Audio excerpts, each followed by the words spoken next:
13, this is Sergeant Sebastian Castellanos. We're heading north on Old Church Street. Arriving at Beacon Mental Hospital short. Student 4 out of 13. Please hurry. What's happening up there? Unknown. Checking. What do you mean unknown? What info is there from the entry team? Unknown.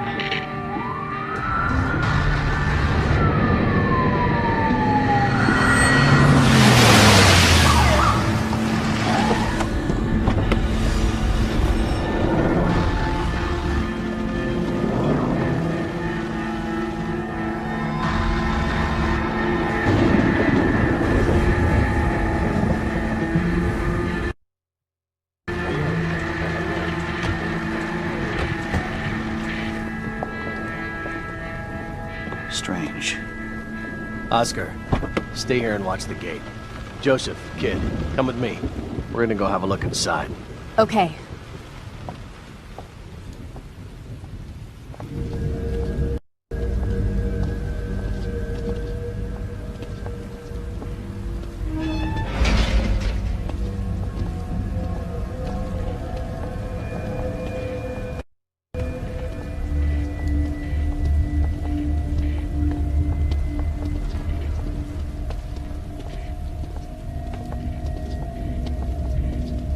There are no weapons left in their cars.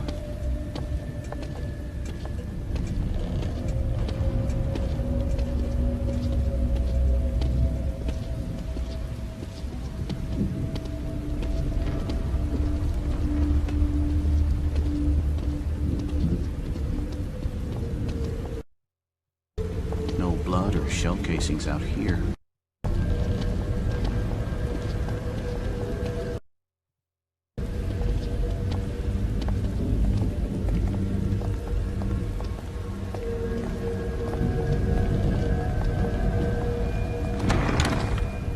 Smell. Ugh. Smells like blood. All right, stay sharp.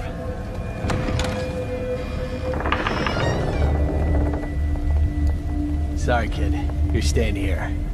What, pulling rank? Just watch the door.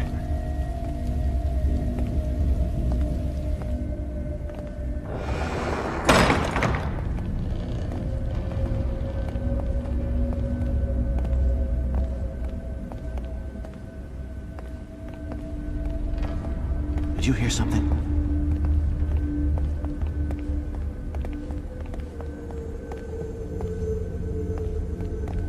There's a survivor in there.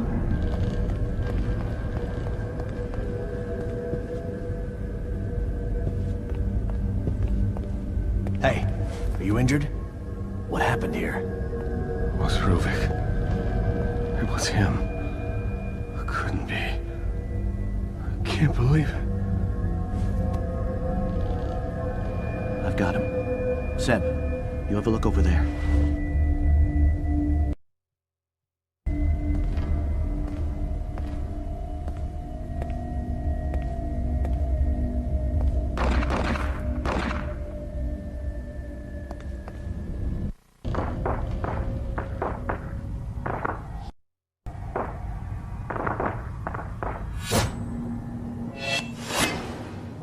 What the f...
System.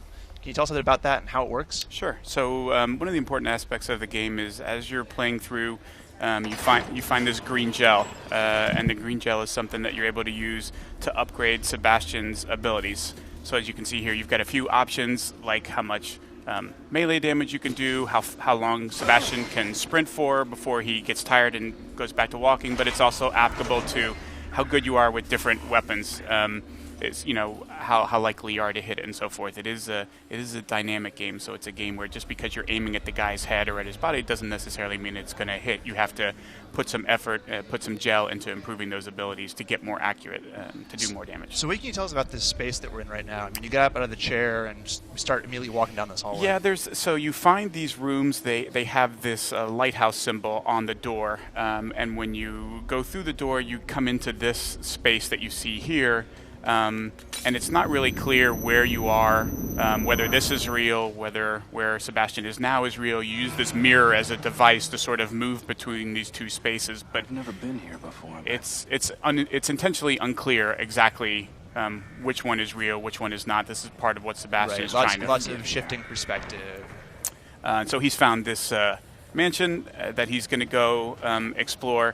Obviously, as a survival horror game, right, very key that you spend time searching around using resources. It's not a straight linear game. It is a game that rewards exploration, and when you explore, you know, even a couple of bullets or a little bit of gel that allows you to upgrade another ability. Stop, damn it.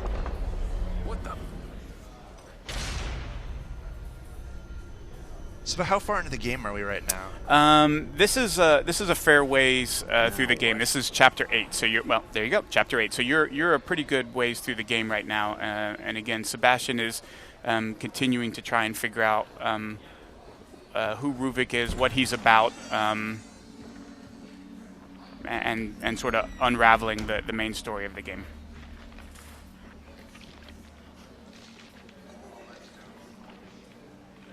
I mean, I'm just waiting for something to pop out from behind a corner. Sneaking is obviously an important thing, like staying out of the detection of enemies becomes hugely important.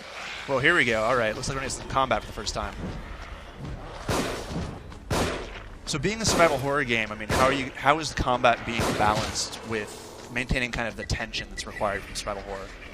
So you can see there, Sebastian just heard a sound from a trap that was going to go off because he got too close to it, and it's a motion sensing thing. So he can now use that to his advantage by not setting it off. He can shoot it and take out the enemy that was coming near him. You can also find those and disarm them, and then you can use those parts to build different types of agony bolts, which are a special sort of weapon that you can use to create different effects.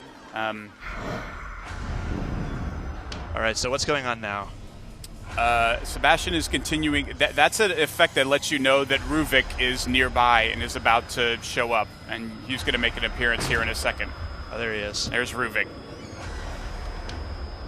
So who is Ruvik? That's part of figuring out the evil within, is who this guy is, what's going on, what does he want, what does he want from you. I mean, how are we supposed to fight him? It's a good idea to not to. As we say, running is a very good option in the Evil Within, and whenever you see Ruvik, don't do this. Don't waste bullets, don't waste time, just run. We're showing that here more for dramatic effect, but you're going to find a lot of times where not even with Ruvik, but with a lot of enemies, that running and hiding is your best option. So These guys look like you can kneecap them. I shot him in the leg, and now I'm going to run up to him and set him on fire. That's a way to finish an enemy off without using up bullets, because an enemy hitting the ground doesn't mean they're dead. Sometimes they're playing dead, waiting for you to come up to either shoot them or to set them on fire, and then they leap up at you and attack you. So you can't ever assume, oh, he went down, he's dead. It looks like we found some much-needed health. And this is an interesting dynamic in the game. So when you take the big health packs, it actually has a drawback to it. In this case, by restoring a bunch of health, you actually go into this distorted view that makes the game a bit harder to play. Makes you a bit more vulnerable. So even though your health is restored, you're also a bit more. So there's a bit of susceptible to bad guys. There's a bit of risk in play if you're going to need to exactly. use your Now, health when you packs. use the smaller ones, it doesn't do this, but it's when you use the really big health pack. So again, you have to decide when is the right time to use that. Am I prepared to use it here if something is right around the next corner? I'm sure nothing good's going to happen here. One of the things, obviously, for the purposes of this demo, we're splicing together some stuff. Once again, playing with expectations. Where'd that come from? Do not try this at home. Well, that's one way to go. Pete, thanks for showing us The Access. My name's Dave, and I'm joined today by Rob. Hello. And I was chosen, I can't think why, a couple of weeks ago to go and play some Evil Within, Rob. I know why, because you're a big baby when it comes to horror games, Dave. I think you're probably right, yeah. Not just horror games, Rob, just generally in life. But that is true. I went up to Bethesda and I had a couple of hours with the game, and I came up with 5... I mean, there are loads, but these are my 5 main reasons that you'll be terrified by The Evil Within. Come at me with these reasons, Dave. So, just to give you a bit of context, it's a third-person survival horror game. Mm-hmm. You play the role of Sebastian Castellanos, a detective. Sounds cool. He does sound cool. He's quite cool, actually. He's a detective, and he's called to the scene of a mass murder with him and a bunch of his police friends, where he witnesses them mass murdered as well, and then is knocked unconscious by a mysterious villain. And the thing about this villain, which is sort of my first reason that you'll be terrified, is that the horror in The Evil Within is really psychological, and this villain is really psychological. So it's not all like gore and Oh, don't get me flailing wrong. limbs and There's a lot of gore. There's a lot of blood. There's a lot of real hands-on gore as well, as you'll see in some of this B-roll.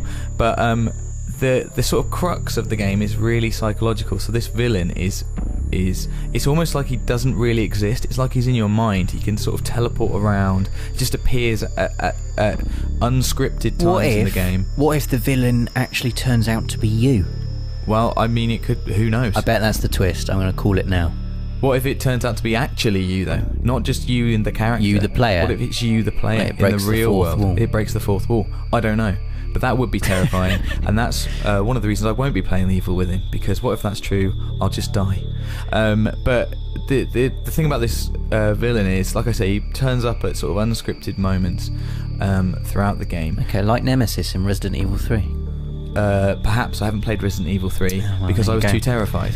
And he has a control over the world. So this is sort of the second reason that you'll be terrified, is that the world is out to get you. Now, in this psychological way, the main villain, I don't know what his name is, David Jackson. he can change the world. So, for instance, there was a part I was playing where you've got like a sort of, let's call him a doctor friend. I don't know if he is your friend, but he seemed to be on my side, and we were rescuing a patient, and we were sort of escaping this underground dungeon, and I looked around for 1 minute, and I looked back and he was completely gone. And not only was he completely gone, but the corridor that I was in had completely changed, and suddenly there were doors and they were all locked, and I was forced into this sort of tunnel, and it was just never ending, and you were running down it, and the character Sounds like himself, you're playing a man who's slowly going insane. yeah, exactly that. He doesn't know what's going on. It's that whole thing of, you don't know what's happening, and the main character doesn't know what's happening, and you're learning together. Maybe to that's sort of- why it's called The Evil Within, Dave. Well, because perhaps. it's all in your mind. I don't know. I wouldn't like to say. But that was terrifying. More than just like that, how this villain can change the world and make it really, really sort of scary and unpredictable. There's loads of traps everywhere which make you just sneak around. There's like trip wires, explosives and stuff, things that will make sounds to attract the enemies. So a big part of, as you might expect, this game is sneaking. You're sneaking because you don't know what's around the corner, traps around the corner, but you're sneaking also to avoid the enemies. I see. You do have weapons, but the ammunition is scarce, really, really scarce. You've got a few last-ditch weapons as well, which you can craft ammunition for. It's like a crossbow with different kinds of ammo. But ammo is so scarce that you want to really avoid as much as possible. And more than that, some of the enemies just can't be killed, which is always fun. I see. It's so much worse when you can't, you're just completely defenseless. Even with guns, you just can't attack these enemies. So a large part of the game is just running away. Running, and more than just running away, hiding. So you can hide under beds, you can hide in It sounds a bit like Outlast. closets. Yeah, think Outlast. And it's a third-person game, but when you do that, it goes into that horrible first-person view see. where you're just trying to peek through tiny little gaps in the closet and under beds and stuff. Speaking of running away, they've put in a really lovely stamina mechanic. Oh, that sounds good. So you can't sprint for too long then, I guess. Yeah, and you really get punished for sprinting too long. It's not just like you can sprint for a bit and then you slow down, and you can't sprint for a bit. What's the bar? He literally stops. Does he bend over and He vomit literally on the stops. floor with he bends exertion? over, panting. And I was getting chased by this horrible sort of spidery woman down a corridor, and I just thought, just run. Put held the button down. I think I was running for about 3 seconds, and he was bent double, and I could just see us just creeping up behind me. Nothing I could do about it. You'd think there'd be like an adrenaline bar as well.